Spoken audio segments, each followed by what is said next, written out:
சுதந்திர தினத்துக்கு கொடி ஏத்துவாங்க, ஆனா குடியரசு தினத்துக்கு கொடியை ஏத்த மாட்டாங்க. அதாவது சுதந்திர தினத்தன்னைக்கு ஏத்துற கொடி பாத்தீங்கன்னா அந்த கொடி அந்த கம்பத்தோட பாதியில கட்டப்பட்டிருக்கும். அதை ஒரு ரோப் கொடியா மேல எழும்பிதான் அதை பறக்கிடுவாங்க. ஆனா குடியரசு தினத்தன்னைக்கு ஏற்றப்படுற அந்த கொடி பாத்தீங்கன்னா அது ஏற்கனவே கம்பத்தோட உச்சியில தான் கட்டப்பட்டிருக்கும். அதை ஜஸ்ட் ரோப்பால ஓபன் பண்ணி பறக்க மட்டும்தான் விடுவாங்க. ஏன் அப்படின்னா நம்ம நாடு 200 வருஷமா பிரிட்டிஷோட காலனி ஆதிக்கத்துல அடிமைப்பட்டு கிடந்தோம். அப்போ அந்த அடிமைச்சங்கிலியை உடைச்சு நம்ம வீறு கொண்டு எழுந்து நம்ம சுதந்திரம் போராடி வாங்கணும் இல்லைங்களா? அதை கொண்டாடுற விதமா தான் நம்ம அந்த சுதந்திர தினத்தன்னைக்கு அந்த கொடியை கீழிருந்து மேலே எழும்பி அதை பறக்க விடுறோம்.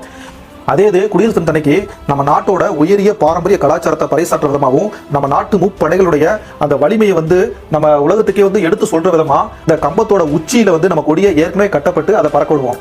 சுதந்திர தினத்துக்கும் குடியரசு தினத்துக்கும் என்ன வித்தியாசம்? ஏற்கனவே சொன்ன மாதிரி வெள்ளக்காரன் சுதந்திரம் வாங்கின தினத்தை தான் நம்ம சுதந்திர நாளா கொண்டாடுறோம்.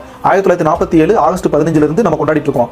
அதே இது குடியரசு தினம் அப்படிங்கிற என்னன்னு பாத்தீங்கன்னா அந்த 200 வருஷமா நம்ம பிரிட்டிஷ் காலனி ஆதிக்கத்தில் இருந்தோம் பாத்தீங்களா? அப்போ பிரிட்டிஷ்காரங்க போட்ட ரூல்ஸ் அண்ட் ரெகுலேஷன் தான் நம்ம ஃபாலோ பண்ணிட்டு இருந்தோம். சுதந்திரம் வாங்கினதுக்கு அப்புறமா நம்ம நாட்டுக்குன்னு ஒரு தனி அரசியல் சட்டம் ஏற்றணும் அப்படின்னு முடிவெடுத்தாங்க.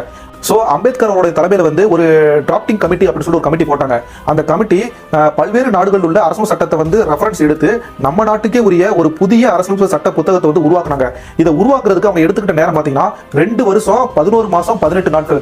இதை அபிஷியலா 1949 நவம்பர் 26ஆம் தேதி நம்மளோட அரசியல் சட்ட புத்தகம் நம்ம ஏத்துக்கிட்டோம். இருந்தாலும் ஜனவரி 26 நம்ம குடியரசு தினமா கொண்டாடுறோம் அப்படின்னா 1930 ஜனவரி 26ஆம் தேதியை பூர்ண ஸ்வராஜ் அதாவது முழு சுதந்திரம் அடைஞ்ச நாளா செலிப்ரேட் பண்ணணும் அப்படின்னு சொல்லிட்டு முடிவெடுத்தாங்க. அந்த நாளை பெருமைப்படுத்துற விதமா தான் ஜனவரி 26 நம்ம குடியரசு தினமா செலிப்ரேட் பண்றோம். இதை ஜனவரி 26 1950ஆம் ஆண்டு நம்ம குடியரசு தினத்தை நம்ம செலிப்ரேட் பண்ணிட்டு இருக்கோம். இந்த சுதந்திர தினத்துக்கு பாத்தீங்க அப்படின்னா பிரதமர் அவர்கள் செங்கோட்டையில கொடியேற்றுவாரு.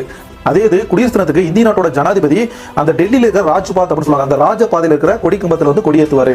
நீங்க ஒரு இந்திய சிட்டிசன் அப்படிங்கிற சொல்றதுல பெருமைப்படுறீங்க அப்படின்னா மறக்காம இந்த வீடியோ லைக் பண்ணிக்கோங்க, நம்ம சேனலை சப்ஸ்கிரைப் பண்ணி ஃபாலோ பண்ணிக்கோங்க.